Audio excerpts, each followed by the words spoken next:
la beauté pour moi. En fait, il y a une phrase de Coco Chanel que j'aime beaucoup, qui m'a beaucoup interpellé. Je me suis dit, mais non, mais c'est tellement beau ce qu'on vient de voir. Et en même temps, on comprend bien aussi que cette notion de beauté, comment elle passe à travers les âges, comment elle vit à travers le temps, les personnes, les cultures. Et on arrive à des formes, en tout cas pour le travail par exemple, qu'on mène avec Lung Yen, à des formes peut-être universelles, parce qu'elles sont tellement simples, tellement épurées, pas bavardes du tout, complètement épurées de détails qui racontent trop de choses et finalement elles donnent une idée, un sens et une émotion. C'est que quand on est devant quelque chose de beau, on est devant quelque chose qui nous émeut et c'est peut-être ça le plus important. Et moi, donc bien sûr il y avait des dessins, des choses comme ça, des présentations PowerPoint, mais il y a une image moi qui m'a beaucoup interpellé et dès le début c'est cette photo où on voit la tour du dragon avec cette vue sur la mer, avec un soleil qui se lève ou qui se couche, on ne sait pas trop. Mais cette image était profondément magique puisqu'en fait c'était presque la seule illustration emblématique que j'avais de tout ce que j'apprenais justement de Lung Yen et de l'art funéraire et du funéraire taïwanais.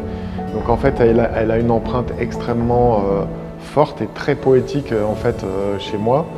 Et ça a été la révélation d'une idée extrêmement minimalisée d'un lever de soleil en symbole d'espoir dont je découvrais en fait la science dans l'art du funéraire taïwanais.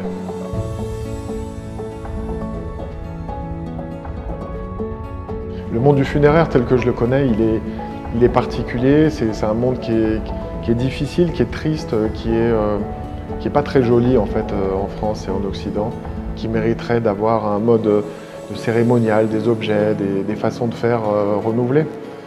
Donc on y travaille en France, mais c'est très lent, très compliqué. La particularité de ma rencontre avec Lung Yen, qui a vraiment une forme d'intégrité et un soin mais complètement incroyable à accompagner ces familles dans l'émotion, mais dans une forme apaisée et élégante. Et ben, tout de suite, j'étais capté par cette attention-là. Lung Yen, c'est la rencontre majeure dans ma vie d'artiste, en fait.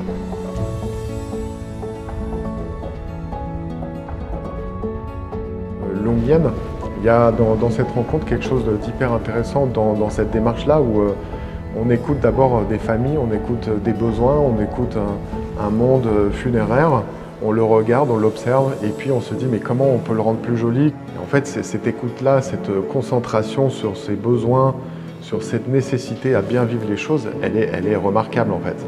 Et moi, c'est vraiment dans des territoires comme ça que je me sens très très bien parce que en fait, je sais très bien que finalement la création qui en découle, c'est une évidence créative qui est assez magique aussi.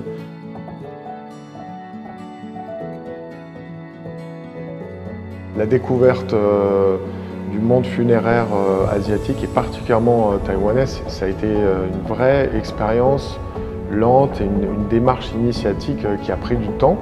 Donc en fait, ce que moi je découvre petit à petit dans cette démarche-là, ce sont beaucoup de choses très nouvelles par rapport à ce que j'ai l'habitude de voir ou de vivre dans le cérémonial, l'accompagnement. Qu'est-ce que veut dire cette idée-là dans une famille taïwanaise et comment elle est accompagnée jusqu'au moment funéraire.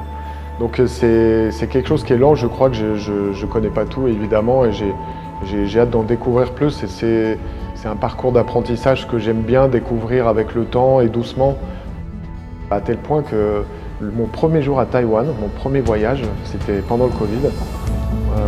J'ai visité la tour du dragon et quand j'ai reçu toutes les explications lors de cette visite avec la symbolique de chaque objet, chaque sculpture, chaque proportion, chaque couleur, en fait tout est fait pour accompagner à la fois des objets sacrés, hein, mais aussi des familles et des vivants qui viennent, qui m'a profondément touché.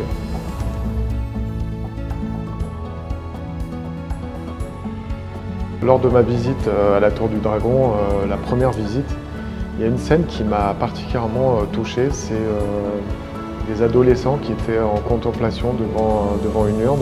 C'était donc une personne de leur famille. Et il y avait quelque chose d'extrêmement simple, très joli et très authentique dans la façon dont ils étaient ensemble. Je crois que j'étais pas censé être là, je suis passé comme ça pour y découvrir quelque chose de très intime, une forme d'amour entre les vivants. Et donc je crois que c'est ça qui est vraiment le plus impressionnant et le plus joli à accompagner, c'est finalement travailler dans la cérémonie, dans le service, dans des objets qui peuvent aider à l'apaisement des personnes pour qu'elles se sentent bien entre elles. Et il y a quelques années, moi j'ai perdu mes parents, des parents de familles nombreuses donc, et j'aurais aimé avoir ce type de service et d'accompagnement, de cérémonial réinventé, en tout cas avec un soin particulier, tellement la cohésion de frères et sœurs devant la perte de parents est important. Donc ça c'est quelque chose que j'ai vécu et donc ça me touche vraiment quand je vois ce soin qui est apporté, mais d'une façon très intègre et très sincère. Dans toute cette découverte du cérémonial qui accompagne les familles, il y a quelque chose qui est vraiment très touchant. Pour moi, c'est la manière de favoriser les moments de vie de famille. Finalement, c'est ce collectif qui vient entourer la sépulture. Il y a quelque chose d'extrêmement joli en fait, et c'est là toute la nouveauté que je découvre, c'est comment faire vivre